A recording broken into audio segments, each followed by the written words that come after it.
1 Samuel, capítulo 12, nós vamos ler o verso 15, aliás, o verso 14 e 15. Amém? Diz assim: Se vocês temerem, servirem e obedecerem ao Senhor, e não se rebelarem contra as suas ordens, se vocês e o rei que reinar sobre vocês seguirem o Senhor, o seu Deus, tudo lhes irá bem. Todavia, se vocês desobedecerem ao Senhor e se rebelarem contra o seu mandamento, sua mão se oporá a vocês, da mesma forma que se opôs aos seus antepassados. Vamos orar ao Senhor, irmãos. Curve a sua cabeça nesse momento. Senhor Deus e Pai, nós te agradecemos, nós te louvamos, te bendizemos pela oportunidade de aprendermos a Tua palavra. Espírito Santo nos ilumina. Espírito Santo, te rogamos que o Senhor nos ensine nesse momento. Que o Teu nome seja glorificado, que o Teu nome seja engrandecido e que a Tua palavra frutifique em nossos corações para a glória do Teu nome. Amém. Irmãos, hoje nós vamos aprender com as Escrituras sob o título As consequências de uma vida não dedicada a Deus. No sermão de domingo passado, nós vimos que Samuel chama o povo israelita a uma vida de dedicação ao Senhor. Nós aprendemos a verdadeira dedicação que Deus requer de nossas vidas. Samuel ensina ao povo, não somente pela via do discurso, pela exortação, Samuel também vai ensinar o povo com o seu exemplo de vida e de serviço dedicado ao Senhor. Obrigada. Vimos que Samuel faz o povo reconhecer os erros e os chama a quebrar o ciclo vicioso do pecado, abandonando a repetição das velhas práticas pecaminosas que o povo vinha cometendo desde os tempos dos seus pais, dos seus antepassados. Era necessário que o povo se voltasse a Deus, a fim de quebrar esse ciclo vicioso do pecado, pois não é possível, meus irmãos, conciliarmos vida pecaminosa e vida dedicada a Deus. É preciso viver de modo integral, inteiro, santo e dedicado ao nosso Senhor. Ainda no verso 14, nós encontramos os pilares para uma vida dedicada a Deus. Nós aprendemos que devemos ser tementes, servos, obedientes ao Senhor. Assim, nós venceremos os pecados de irreverência, nós venceremos o pecado da religiosidade, venceremos o pecado da desobediência e tantos outros pecados que nos afastam de uma vida verdadeiramente dedicada a Deus. Samuel ainda exorta, irmãos, que uma vida dedicada a Deus foge da rebeldia e segue a vontade do Senhor, tendo alegria e satisfação em obedecer a Deus, em servir e temer ao Senhor. Samuel também ensina que o caminho da dedicação a Deus, o caminho da devoção ao Senhor, gera bênçãos para a vida dos cristãos, gera bênção ao povo eleito. A garantia no final do verso 14 é certa, é notória, tudo lhes irá bem. Diante disso, meus irmãos, se nós tememos, servimos e obedecemos ao Senhor, nós podemos confiar e descansar nas promessas de Deus para a nossa vida. Que bom que nós temos as promessas do Senhor, que bom que nós temos as promessas de Deus para nos assegurar nesta caminhada. Até então, meus irmãos, Samuel olha para o passado do povo israelita. E ele faz isso não apenas para contar uma história, ou mais uma história. Samuel, ele faz isso, ele olha para o passado para fazer o povo refletir, para gerar reflexão no povo, para que o povo se voltasse a Deus em arrependimento genuíno e abandono de pecados.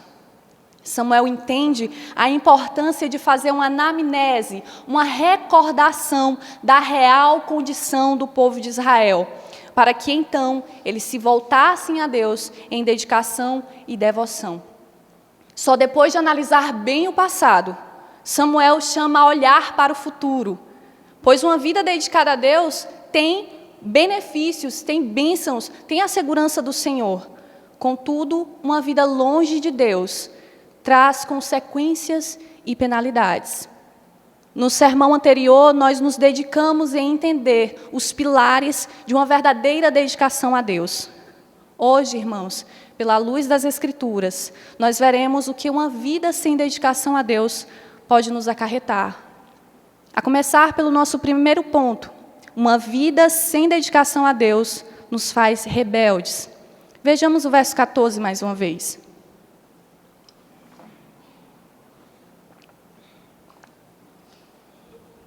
Diz assim: se vocês temerem, servirem e obedecerem ao Senhor, e não se rebelarem contra suas ordens, e se vocês e o rei que reinar sobre vocês seguirem o Senhor, o seu Deus, tudo lhes irá bem. Amados, quando nós não somos tementes, quando nós não somos servos, quando nós não somos obedientes a Deus, não existe um meio termo para nos definir. Não existe nenhuma outra definição. Samuel ele não vai tentar suavizar, mas ele diz no verso 14, ele mostra no verso 14 que uma vida dedicada a Deus envolve temor, serviço e obediência. Uma vida que não consegue se dedicar a Deus dentro desses 3 pilares só pode ser uma vida de rebelião contra Deus. A rebeldia, meus irmãos, é pecado. E Samuel diz que a rebeldia é como o pecado de feitiçaria. E nós vamos aprender isso mais adiante em 1 Samuel capítulo 15, verso 23. A rebeldia é pecar contra Deus tendo plena consciência de estar fazendo algo errado. No verso 14, Samuel vai mostrar os pilares da vida dedicada a Deus. Mas também no mesmo verso, Samuel mostra que o resultado de uma vida que não se dedica ao temor, ao serviço e à obediência a Deus é uma vida rebelde. A rebeldia é a desobediência escancarada contra o mandamento de Deus, contra as ordens de Deus. É interessante, irmãos, que a rebeldia é um pecado sorrateiro, é um pecado silencioso e às vezes difícil de ser percebido entre nós. Às vezes nós batizamos a rebeldia de gênio forte. Chamamos a rebeldia também de minha humilde opinião, mas de humilde não tem nada.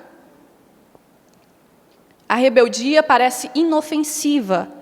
Contudo, a rebeldia é como uma peste dentro da igreja.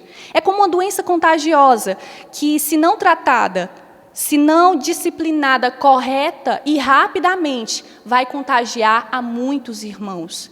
E esse contágio traz terríveis consequências, como rixas, divisões, contendas, que são desnecessárias, pois se olharmos esse pecado, se tratarmos esse pecado com a devida seriedade que ele deve ser tratado, muitos problemas podem nos ser evitados. A rebeldia, irmãos, é o antônimo, é o contrário de uma vida dedicada a Deus. Ora, se sabemos que devemos ser tementes, servos, obedientes ao Senhor, o que é que nos falta? Qual é a nossa desculpa para não nos dedicarmos a Deus como Ele requer das nossas vidas? O que é que nós podemos dizer diante do Senhor depois do ensinamento de Samuel, nos exortando a nos dedicarmos a Deus, nos exortando a servirmos a Deus da maneira que Deus requer e não como a gente acha que deve servi-lo? Deus não quer parte da nossa vida, Deus não quer alguns dias da nossa semana, Deus não quer algumas horas dentro da nossa agenda, Deus nos quer por completo, Deus nos quer inteiros, íntegros, Deus nos quer usar para a glória dEle, meus irmãos. Se nós ainda temos reservas, se nós fazemos ressalvas, se nós colocamos limitações para servirmos a Deus, nós estamos em rebelião contra o Senhor. E não adianta tentar definir de outra forma. Não adianta tentar se desculpar diante de Deus de outra forma. É a palavra do Senhor que está nos ensinando isso. Quanto à rebeldia, nós não estamos escondendo em nossos corações. Quando nós somos exortados a mudar, quando nós somos disciplinados, mas o nosso coração se fecha diante da repreensão. Os nossos ouvidos não aceitam a exortação. Quantas das vezes nós escondemos a rebeldia quando Deus usa a sua palavra para nos exortar, quando Deus usa os líderes para nos ensinar, mas nós nos revoltamos contra a disciplina de Deus para as nossas vidas. A nossa rebeldia, irmãos, às vezes se disfarça nas mais variadas desculpas que damos para não servirmos a Deus, para não sermos dedicados no serviço a Ele. Nós falamos, estou velho demais, sou novo demais, eu tenho uma família para zelar, eu tenho filhos para cuidar, eu tenho um casamento. Tudo isso é bênção de Deus. Por que nós convertemos as bênçãos do Senhor em maldições para as nossas vidas? Como se as bênçãos de Deus nos limitassem em servi-lo. Que Deus tenha misericórdia de nós, irmãos. As bênçãos de Deus não são fatores limitantes, pelo contrário, somos tão abençoados que nós somos impulsionados a servi-lo mais e com mais dedicação. Até parece que para servir a Deus é algo que depende tão somente da nossa disponibilidade, da nossa capacidade, da nossa inteligência. Não, irmãos, nós precisamos nos lembrar que nós servimos a um Deus que conhece todas as coisas. Deus sabe nominalmente, minuciosamente, cada uma das nossas necessidades. Antes mesmo de formarmos palavras em nossa boca, Deus já conhece todas elas. Como diz o salmista, Ele conhece a nossa estrutura, Ele sabe que somos pó.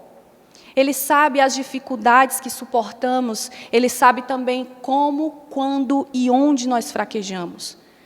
Deus conhece precisamente o calcanhar de Aquiles de cada um de nós.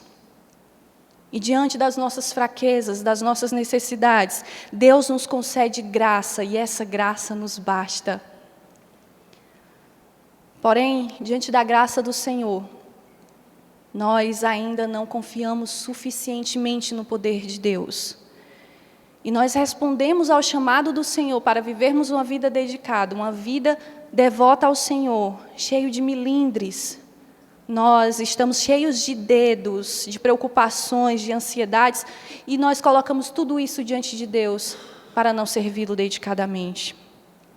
Nós precisamos fazer como Samuel fez com os israelitas. Nós precisamos olhar para onde caímos.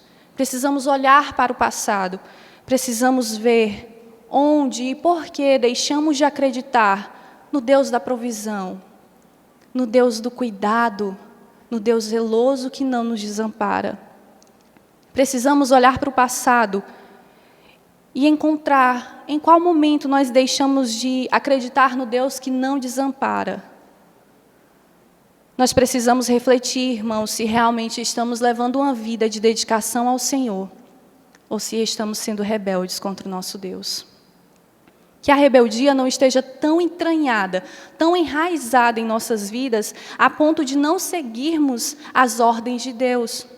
Que não sejamos resistentes às ordens do Senhor para nós. Que não sejamos resistentes ao agir do Espírito Santo em nossas vidas. Que não sejamos endurecidos pelo pecado da rebeldia, de tal forma que nós nos achamos tão bons, tão perfeitos, tão legais, que essa mensagem de rebeldia não faz sentido para as nossas vidas. Por que eu tenho que ouvir isso? Eu não sou rebelde? Que Deus tenha misericórdia de nós.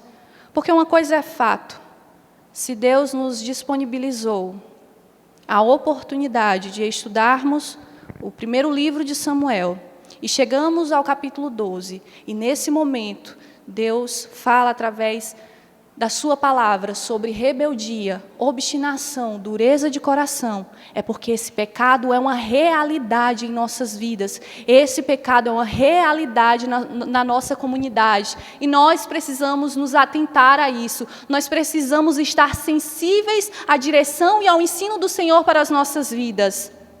Nós precisamos aprender e precisamos lutar contra esse pecado.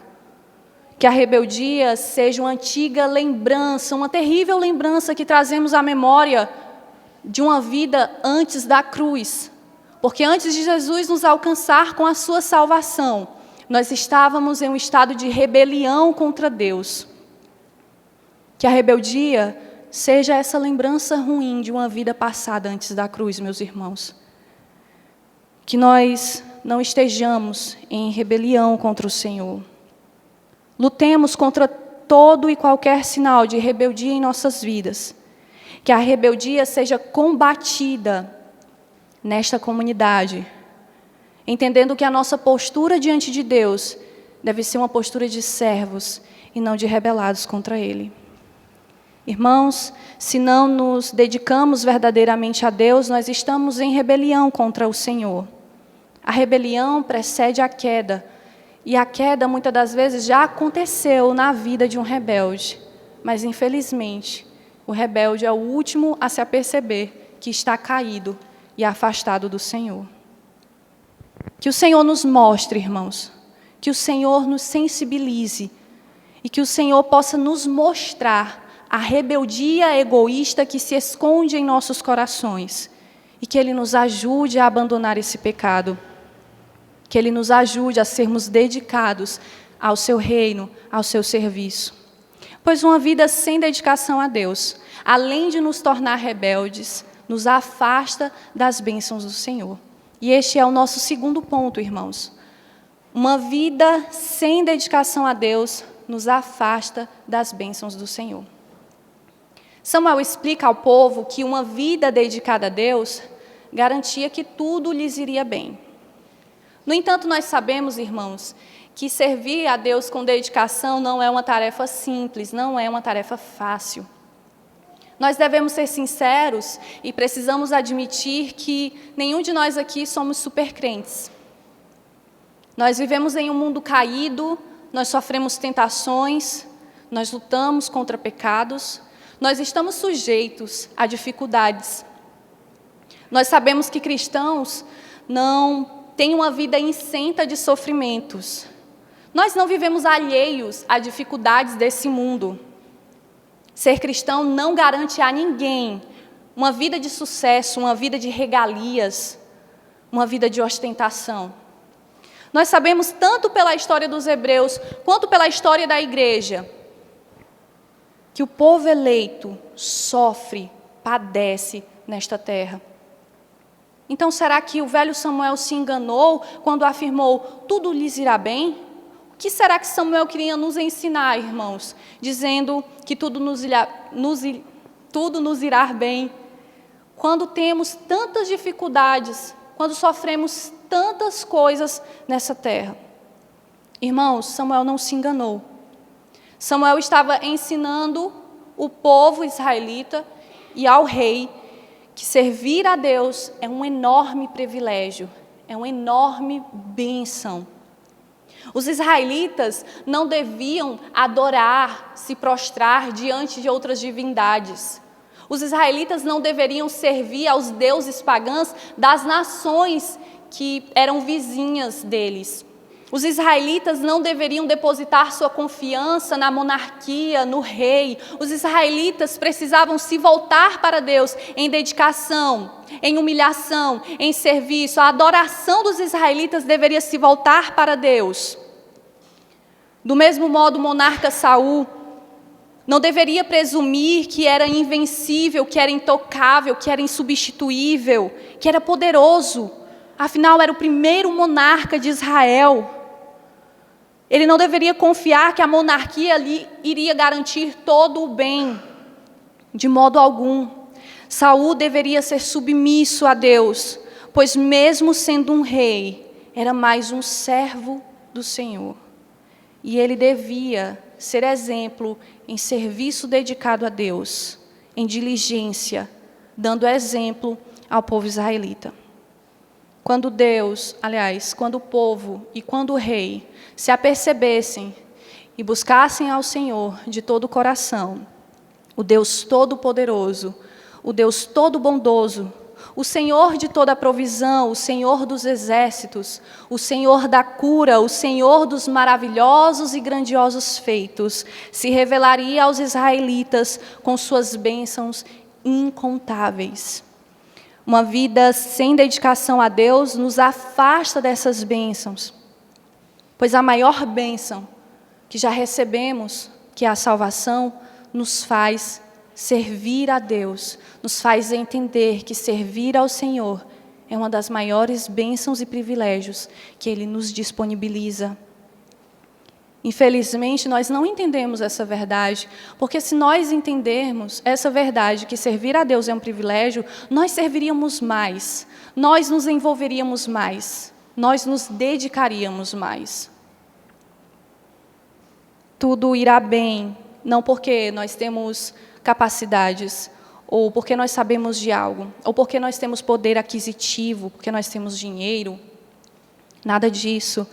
Mas tudo nos irá bem, porque é o Senhor que sustém a sua obra, o seu povo. É Ele que nos ampara, é Ele que nos ajuda.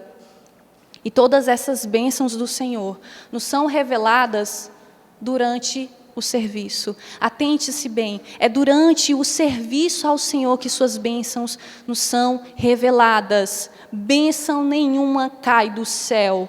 Bênção nenhuma vai cair sobre nós se estivermos de braços cruzados, acomodados. Não, Deus não chama acomodados para servi-lo. Deus chama aqueles compromissados, aqueles verdadeiramente compromissados e dedicados à sua obra. Deus não abençoa comodismo algum, pelo contrário, Deus repreende fortemente acomodados.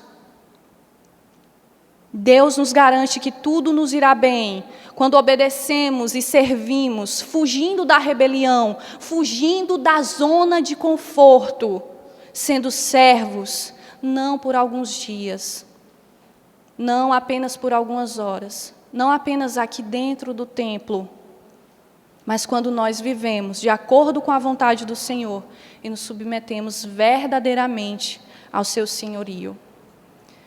Quando nós não entendemos, irmãos, a verdadeira dedicação ao nosso Senhor, nós achamos que podemos exigir as bênçãos de Deus sobre nós.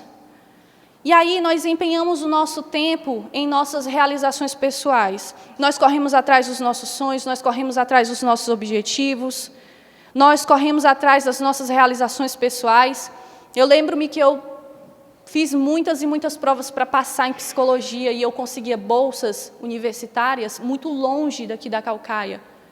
Não era o que Deus queria para mim. E Deus me colocou no curso de ensino superior onde Ele queria e como Ele queria. Eu estava dedicando a minha vida a buscar aquilo que me aprazia, o que era o meu bem. E pequei contra o Senhor. Mas Ele me ensinou, meus irmãos, Ele me ensinou que a vontade dEle é superior, é maior, é suprema e é irresistível. Nós buscamos, nós corremos atrás das nossas realizações e nós chegamos diante de Deus e colocamos Deus contra a parede e dizemos: você tem que me abençoar porque eu sou um bom cidadão, porque eu sou bom moralista, eu conheço os preceitos da lei. Você tem que me abençoar porque eu estou nos cultos assiduamente, eu não falto. Deus, você tem que me abençoar porque eu sou eloquente, porque eu tenho servido, porque eu sou um líder. Deus não pode ser pressionado pelas nossas boas ações. Deus não pode ser subornado pelo que fazemos. Deus não nos abençoará se nós achamos que podemos barganhar com o Senhor. De forma alguma, meus irmãos. Se nós empenhamos o nosso tempo em nosso prazer, em busca das nossas coisas, com certeza em algum lugar chegaremos, mas chegaremos vazios e sem Deus. É evidente que para Deus nos abençoar, Ele vai levar em conta o nosso caráter, o nosso esforço. Não quero dizer com isso que Deus não leve em consideração a isso. Mas precisamos entender. Deus nos abençoa porque já somos uma bênção. Devemos ser bênção de Deus e por isso somos abençoados. Nós não devemos querer ser abençoados para então sermos uma bênção. Neste caso, a ordem dos fatores altera o produto, Carolzinha. Não é possível pedirmos a bênção de Deus para então abençoarmos a obra. Não. Devemos ser bênção de Deus e Deus nos abençoará mais e mais. Devemos ser bênção de Deus e ouvir como Deus diz a Abraão em Gênesis 12:2: "Se tu uma bênção, sejamos uma bênção para a comunidade de fé, Sejamos uma bênção para a nossa família. Sejamos uma bênção no nosso casamento. Sejamos bênção onde Deus nos colocar. Frutifiquemos, não esperemos pelo tempo propício, mas busquemos ser abençoadores onde Deus nos colocar. Aqueles que são mau caráter, que são mal intencionados, jamais podem ser denominados servos de Deus. Aqueles que se auto-intitulam de servos, de superapóstolos, de semideuses, os que usam o nome do Senhor para conseguir benefícios e riquezas, às custas do engano da teologia da prosperidade, a estes Deus reservou um lugar especialmente quente no mais profundo do inferno. Por mais que nos pareça que eles estão prosperando, que eles estão conseguindo, tudo isso é passageiro, tudo isso há de passar, mas o juízo de Deus é eterno e Ele punirá quem usar a sua palavra para tirar benefício próprio. Quando nós servimos a Deus, irmãos, sem pretensões egoístas, quando realmente aprendemos a ter um coração servil, obediente, quando nós nos dedicamos sem reservas, sem ressalvas, sem medidas ao nosso Deus, Ele se revela com bênçãos e provisões. Glórias a Deus por isso. Servir ao Senhor, segui-lo, é o nosso maior bem. Essa deve ser a maior alegria, a maior bênção da igreja, servir dedicadamente ao Senhor. Nós não servimos a Deus porque nós queremos bênçãos, porque nós queremos ser abençoados por Deus. Se essa é a nossa motivação, Deus vai nos repreender. Nós não devemos servir a Deus porque almejamos ser bem-sucedidos, porque almejamos visibilidade, honras, prestígios. Nada disso. Que nós possamos nos unir ao salmista e dizer: não a nós, Senhor, não a nós, mas ao Teu nome, somente ao Teu nome, toda a glória. Salmo 115. Tudo nos irá bem quando nós entendermos e abraçarmos com toda a nossa força, com toda a nossa vontade, a grande e maravilhosa oportunidade que temos de servir ao Senhor. Líderes, a chamada para vocês é a mesma que Samuel faz a Saul. Dediquem-se a Deus, sejam os primeiros a mostrar dedicação na obra do Senhor. Sejam os primeiros em diligência, em zelo. Vocês precisam prestar contas, não com a igreja, não com a administração da igreja, mas com o próprio Deus. Se você é um líder, mas ainda não entendeu isso, repense no serviço prestado ao Senhor. Repense no que você tem feito com o chamado que Deus lhe deu. Repense nos dons e talentos e como você tem usado eles. Se realmente tem feito isso para a glória do Senhor ou se tem feito isso de forma relaxada. Comunidade, irmãos, Deus também nos chama ao serviço. E Ele nos chama sem exceção. Quando nós colocamos a mão no arado, nós não devemos olhar para trás. Infelizmente, nós colocamos a mão no arado e não só olhamos para trás, mas nós retrocedemos. Essa não deve ser a nossa postura, irmãos. Mas está difícil, irmã Rose, mas é complicado, mas eu tenho limitação. Não, o texto não dá brecha para isso. Nós precisamos servir a Deus, entendendo que colocamos a mão no arado.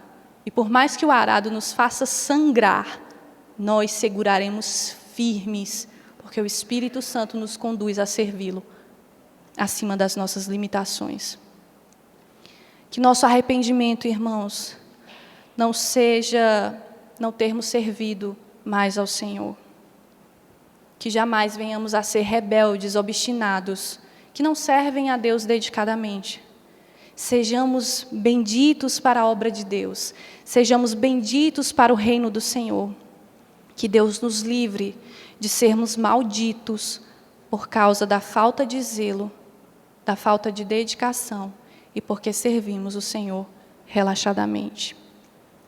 Uma vida sem dedicação a Deus, meus irmãos, nos torna rebelde, nos afasta das bênçãos do Senhor e também faz Deus se opor a nós. Este é o nosso terceiro e último ponto. Uma vida sem dedicação sem dedicação a Deus, faz ele se opor a nós.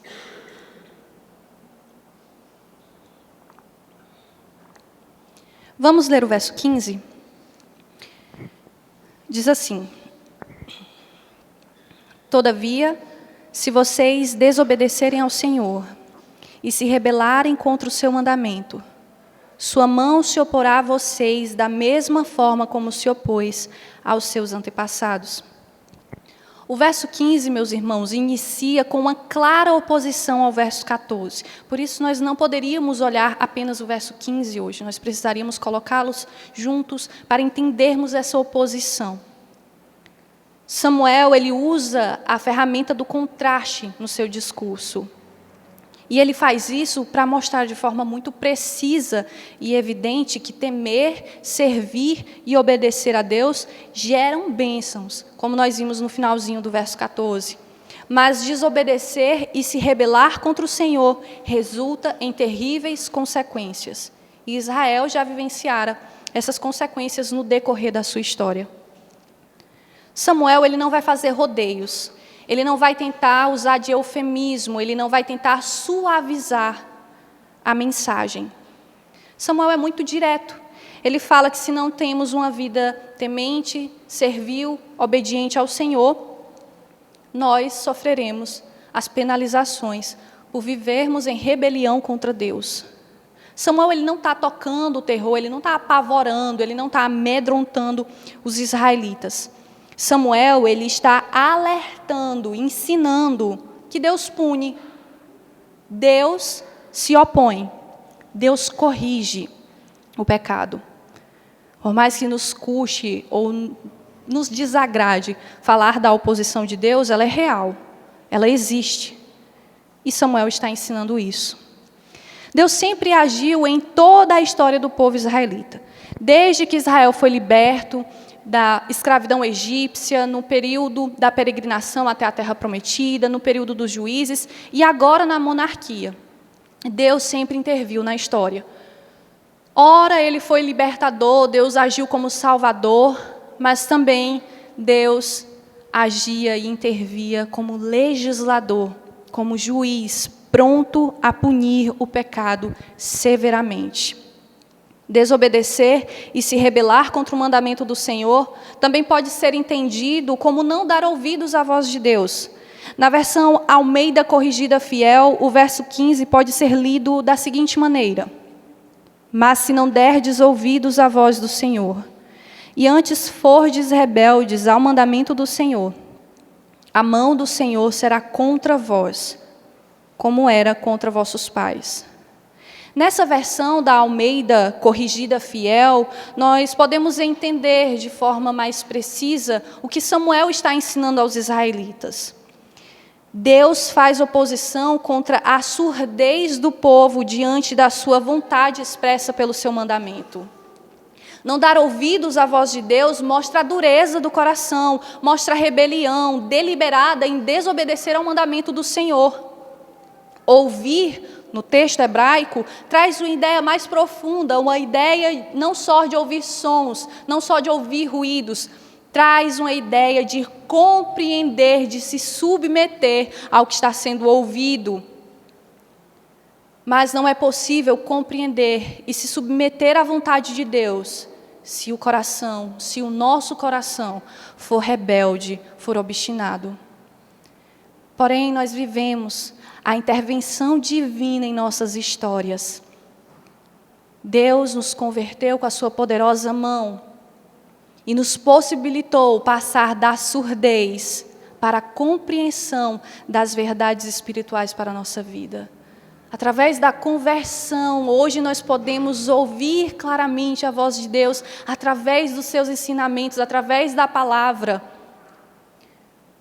Mesmo diante da salvação, mesmo depois da conversão, se ainda nós somos indiferentes, duros de coração, insensíveis ao direcionamento do Senhor para as nossas vidas, Deus será nosso opositor, Deus será contra nós, Deus nos punirá, Deus agirá com disciplina em nossas vidas. E isso não significa de modo algum que Deus é um tirano, que está derramando a sua raiva desenfreada porque os seres humanos contrariam a sua vontade. De forma nenhuma. Deus é santo e, portanto, a sua ira também é santa. Não podemos nos apegar a alguns atributos de Deus.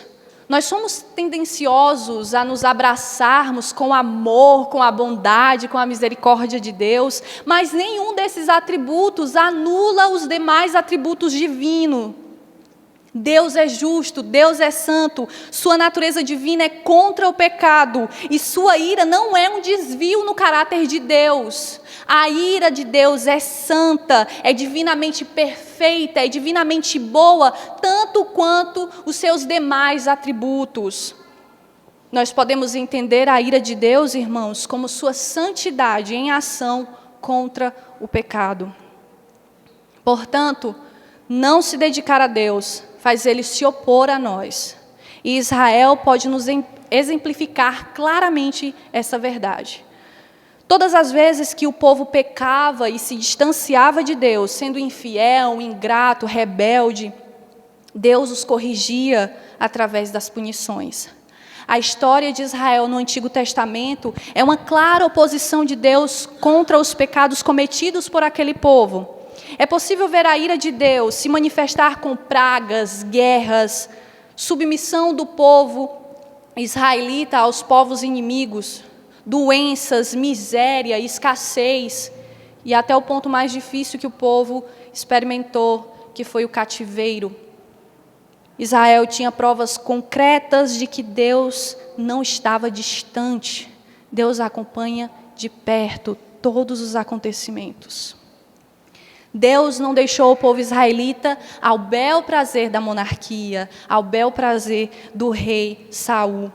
Deus continuava e continua sendo soberano.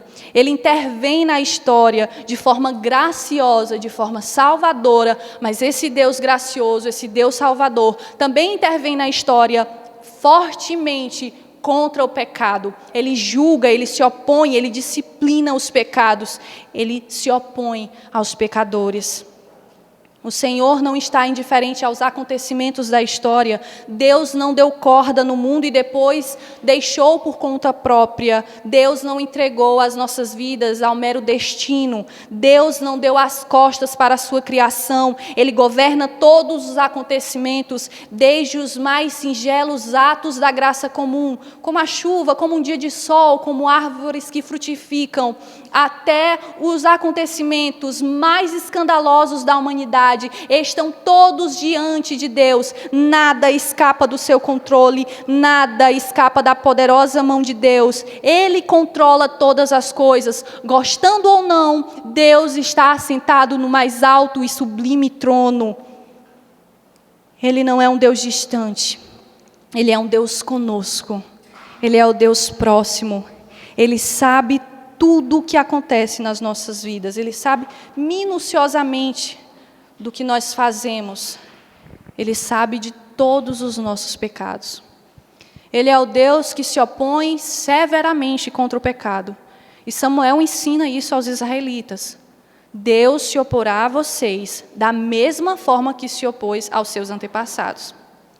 É interessante que a ideia de oposição nesse texto não é outra coisa, não é oposição mesmo. Deus estaria contra os israelitas. Deus estaria contrário aos israelitas. Deus estaria contra eles se eles fossem rebeldes, desobedientes. Deus agiria com juízo, como agiu na vida dos antepassados dos israelitas. Não nos custa lembrar que nenhum dos antepassados dos israelitas entraram na terra prometida após a peregrinação. Todos, com exceção de Josué e Calebe, que foram 2 homens dedicados, servos leais ao Senhor, os demais, todos os outros, morreram no deserto, porque o salário do pecado é a morte. E aquele povo tinha sido mesquinho, murmurador, infiel, incrédulo, e eles colheram os frutos dos seus pecados. todos esses pecados, incredulidade, idolatria, rebeldia, infidelidade e tantos outros que podemos listar aqui essa noite, todos eles são frutos de um coração rebelados. Todos os outros pecados são oriundos de um coração rebelde e obstinado contra Deus. A rebeldia nunca é um pecado solitário. A rebeldia sempre conta com a participação especial da desobediência. E juntos, lado a lado, esses dois pecados, rebeldia e desobediência, formam um grande combo do pecado. E juntos somatizam muitos outros pecados que afastam o povo de Deus. Nós vemos isso claramente na vida dos israelitas. Agora Israel tinha um rei, eles não estavam vivendo no mesmo contexto do povo que peregrinou, do povo que viveu sob a liderança dos juízes. Agora eles tinham um rei. Mas este rei não podia fazer nada diante da oposição de Deus. Tanto o povo quanto a monarquia sofreriam as drásticas consequências da rebeldia, da desobediência, a oposição do próprio Deus. Se Israel não estivesse atrás de Deus, seguindo, servindo ao Senhor, estariam frente a Deus e Deus contra eles. Eis o perigo. Que enorme perigo. Uma das muitas disciplinas de Deus contra os israelitas, e nós podemos ver isso no livro dos Juízes, é que o povo se afastava de Deus, era idólatra, servia às divindades das nações que circunvizinhavam eles. E o povo se afastava, e Deus os entregava justamente a essas nações, que eles tanto queriam imitar. Deus entregava o povo, e o povo era subjugado, o povo era explorado, eram entregues aos seus terríveis pecados. Que enorme perigo, irmãos.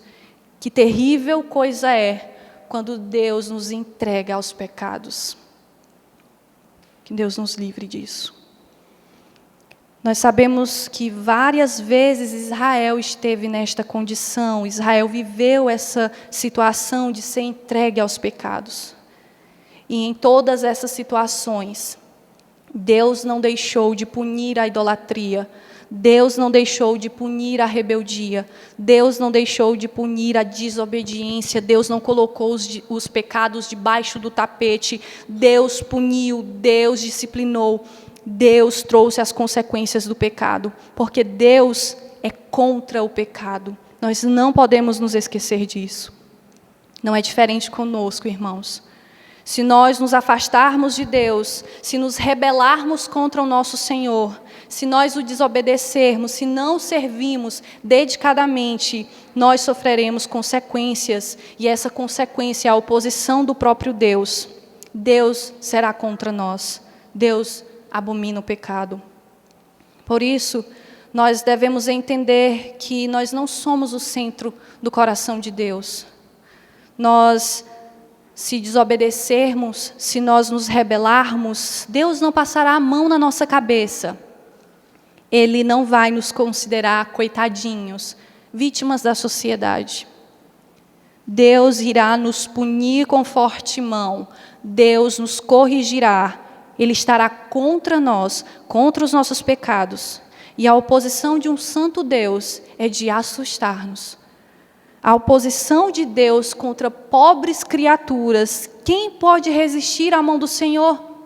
O que pobres criaturas caídas podem fazer contra o Deus Santo, o Deus poderoso? Não se dedicar a Deus gera consequências em nossas vidas, e nós devemos nos atentar a isso, irmãos. Deus não abençoará a comunidade, Deus não abençoará a igreja, se não estivermos no centro da sua vontade. Deus se oporá contra nós. Deus nos disciplinará se não ouvirmos e atendermos seus mandamentos.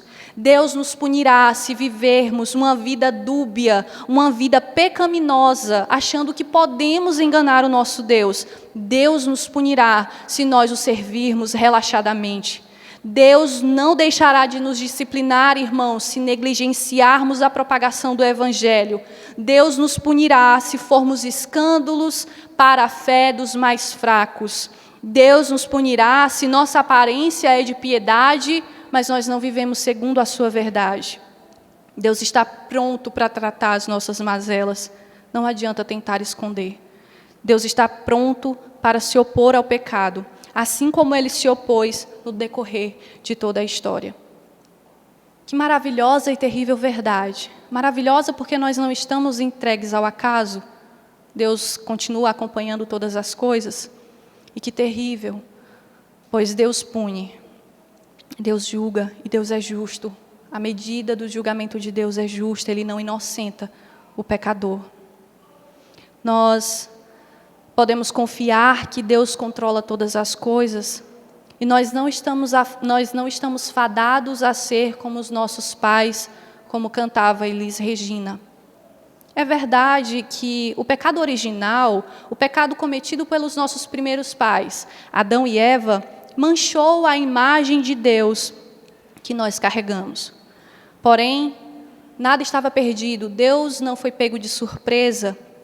O Filho unigênito de Deus, o Cordeiro imolado antes da fundação do mundo, nos possibilitou não estarmos mais destituídos, afastados da glória de Deus.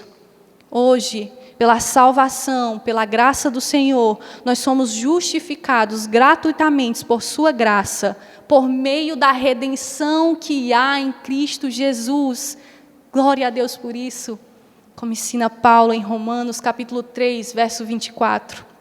Diante da salvação, da redenção, da graça que o Senhor nos dispôs, a nossa resposta deve ser: nós te louvamos, ó Deus, nós te agradecemos, ó Deus, nós não somos merecedores, nós devemos louvar continuamente a Deus, nós devemos ser essa expressão de louvor perante o nosso Senhor, porque agora o próprio Deus propiciou os nossos pecados, Ele nos justificou e nos possibilitou não estarmos mais na situação de rebeldia, não estarmos mais em rebelião. Deus agora não se opõe mais a nós e nós, diante desse tamanho presente de graça e de amor e de salvação, nós devemos ser expressões de louvor e de engrandecimento ao nosso Senhor. Que a nossa história testifique o poder de Deus. Que a nossa história testifique a graça de Deus. Que a nossa história testifique o poder da sua mão, da sua salvação. Que nós possamos viver segundo o mandamento do Senhor, meus irmãos. Dedicados, tementes, servos, obedientes a Ele. E aí sim, nós poderemos dizer, e não só colocar numa legenda de foto do Instagram, se Deus é por nós, quem será contra nós? Deus nos livre de nos rebelarmos contra Ele e de sermos aceitos por este mundo caído. Deus nos livre de sermos desobedientes e imitarmos os valores mundanos. Assim como os israelitas imitaram as nações ao seu redor, proclamando um rei. Que Deus nos livre de sermos tão rebeldes, tão teimosos, ao ponto de nos entregar aos pecados e não se importar mais conosco. Que sejamos oposição ao mundo. A igreja já conhece essa oposição. O mundo já está contra a igreja. Somos perseguidos, odiados, ridicularizados e glória a Deus por isso. Nós fomos advertidos que isso aconteceria. O próprio Cristo nos alertou. Que possamos estar lado a lado com o Santo Deus. Que o Senhor jamais nos persiga, sendo contrário a nós e aos nossos pecados. Clamemos pelas misericórdias do Senhor, para que Ele nos governe e nos ajude a vencer os pecados, para que Ele nos ajude a vencer a rebeldia, a desobediência, que vez ou outra tenta se disfarçar em nossos corações. Que Deus nos ajude, irmãos, a vencermos os pecados que praticamos, mas ainda não reconhecemos. Que Deus nos ajude a vencer os pecados aceitáveis. Que Deus nos ajude para que nós possamos abrir mão daqueles pecados de estimação. Todo pecado sendo aceitável, sendo de estimação. Se você quer denominar como pecadinho ou pecadão, todos eles são detestáveis diante do Senhor. Que possamos nos analisar e encontrar em quais pontos não estamos sendo tementes, servos e obedientes a Deus. Que o Senhor nos ilumine, que o Senhor nos mostre quando nós somos rebeldes, quando nós somos desobedientes a Ele. Que Ele tenha misericórdia de nós e nos ajude a abandonar esses terríveis pecados. Amados, nós aprendemos com Samuel a importância de uma vida dedicada, devota ao Senhor. E nós aprendemos tanto com o seu exemplo de vida, como com a sua exortação. Mas, além de Samuel nos ensinar uma vida dedicada a Deus, ele nos ensina também as consequências de uma vida não dedicada ao Senhor. E além de Samuel, nós temos um exemplo maior, o exemplo do servo sofredor, o nosso Senhor Jesus. Em toda a sua trajetória, Jesus foi dedicado, Jesus foi temente, Jesus foi servo obediente. Ele, sendo Deus, se esvaziou e tomou forma de homem. Ele obedeceu até a morte e morte de cruz. Ele, sendo Deus, lavou os pés dos apóstolos que o abandonaram no momento mais crucial da sua vida. E, pasmem, Jesus sabia do abandono. Jesus sabia que os apóstolos pecariam contra ele. Mas Jesus não deixou de se dedicar, mesmo diante do abandono. Jesus não deixou de se dedicar, mesmo diante de tantas coisas que o nosso mestre sofreu. Ele foi dedicado até o fim ao seu ministério. Jesus, sendo Deus, se entregou, se dedicou totalmente à sua missão. Ele suportou a ira de Deus sobre si. Nós não temos nem como imaginar isso. Ele suportou a ira divina, não tendo pecado algum, não tendo cometido delito algum. Jesus, sendo Deus, se fez servo de todos para proclamar as boas novas. Que Jesus possa ser o nosso exemplo de dedicação a Deus, de forma que Ele nos constranja, meus irmãos. De forma que o Espírito Santo nos incomode, porque Jesus foi tão dedicado, Jesus foi tão obediente, Jesus foi tão servil, Ele sendo Deus. Que nós possamos nos constranger diante do exemplo do nosso Senhor, e que possamos nos voltar a Ele em arrependimento e clamar: Senhor, me ajuda a ser dedicado, a ser temente a Ti, a ser servil e obediente, apesar das minhas limitações, apesar de mim. Vamos invocá-lo, irmãos, enquanto Ele está perto. Vamos clamar por sua ajuda, confessar, abandonar os pecados, e assim nós passaremos a ter verdadeiramente uma vida devota e dedicada a Deus. Que o Senhor nos ajude, irmãos, para não sermos rebeldes, não estarmos longe das suas bênçãos, para que Deus não se oponha contra nós. Que Deus seja glorificado através da aplicação desse sermão em nossas vidas. Amém.